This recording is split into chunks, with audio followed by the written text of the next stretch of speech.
Hello and welcome back to the Grey Script and Everything in Between podcast.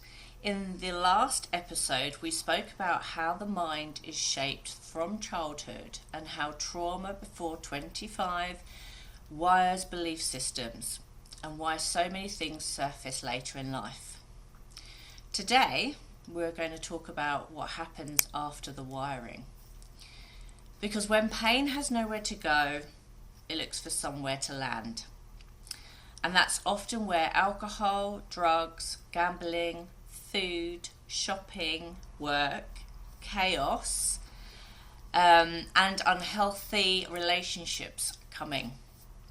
So this episode is not about shame. It's not about labels. It's about understanding why people cope in the way they do. Because when we understand, then we can change. So why do people turn to addiction and escapism? Let's start with the truth. Most addictions are not about pleasure. They are about relief. Relief from emotional pain, overthinking, nervous system overload, loneliness, unworthiness, feeling too much or not enough. When the nervous system has lived in survival mode for too long, silence becomes uncomfortable. So the brain looks for something that numbs, distracts, soothes, and regulates temporarily. Alcohol slows the nervous system. Drugs change perception. Gambling creates adrenaline and escape. Food brings comfort. Work brings control, and relationships bring validation. These behaviours are not random, they are attempts at regulation. The problem is they work short term, but the damage is long term, and the shame cycle begins. Why this shows up so strongly in women is because women are often conditioned to be accommodating, be understanding, be nurturing, and put others first. So instead of acting pain outward, many women turn it inwards. They stay quiet, they endure, they self-abandon. And this shows up in emotional eating, drinking in private, staying in unhealthy relationships, overgiving, self-neglect, accepting bare minimum behaviour. And many women don't believe they deserve more. Not consciously, but subconsciously. So they tolerate disrespect, control, emotional abuse, inconsistency, because it all feels familiar. Unhealthy relationships and why we choose them. We don't choose partners based on logic. We choose based on nervous system familiarity. If chaos was normal growing up, calm feels boring. If love was conditional, unpredictable, so the unpredictability feels like chemistry. If emotional safety was absent, control feels like care. This is not weakness, it's patterning. But here's the part we must talk about, and which is why I'm covering it. The impact on children.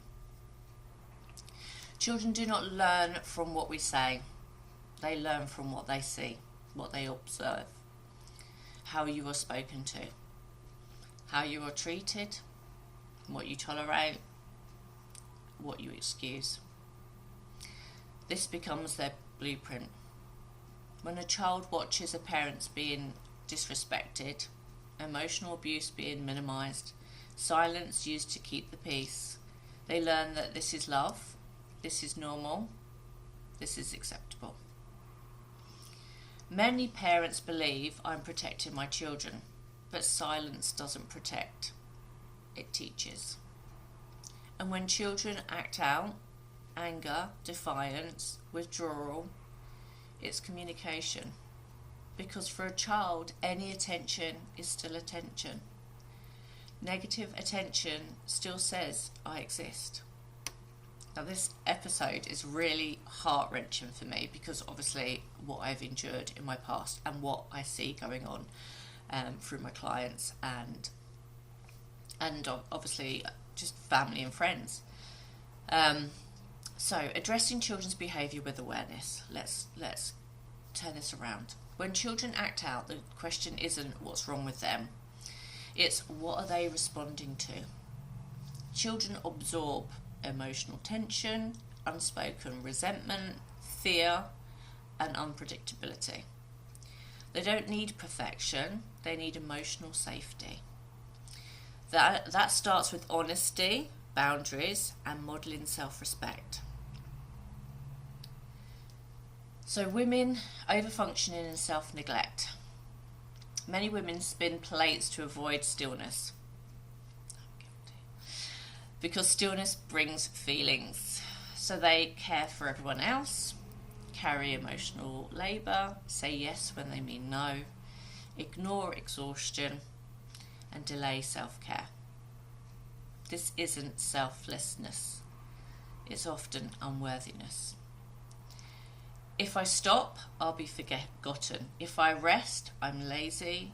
If I focus on me, I'm selfish. But neglecting yourself teaches everyone else how to treat you.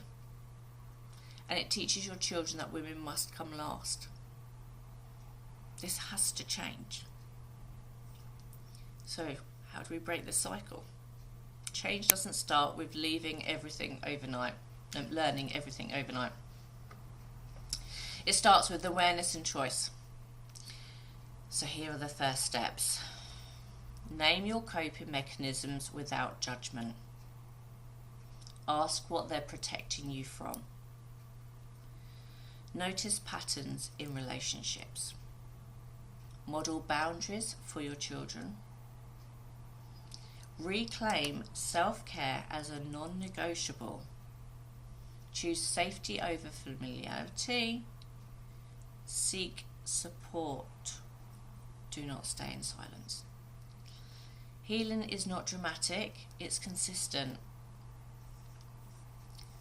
So this episode may have felt heavy, but also hopeful. Because patterns can be broken, cycles can end, and healing doesn't erase your past, it reclaims your future. In the next episode, we're going to talk about rewiring safety, self-worth in action, and how women can begin choosing themselves without guilt. So if this episode resonated, please share it. You never know who needs permission to see themselves clearly. And like I stated on the first episode of this year, these are for you to know now, start healing yourself. I am well aware that to get mental health help is difficult.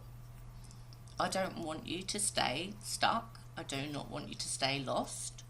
I would like you to take these short podcasts to really think about what it is in your life that you need to change. What are you neglecting? Why? So these are thought-provoking episodes because you can heal yourself, and I'm going to give you the tools to do that. So I wish you a brilliant week ahead. As per normal, please feel free to reach out, and until next time, please take care of yourself.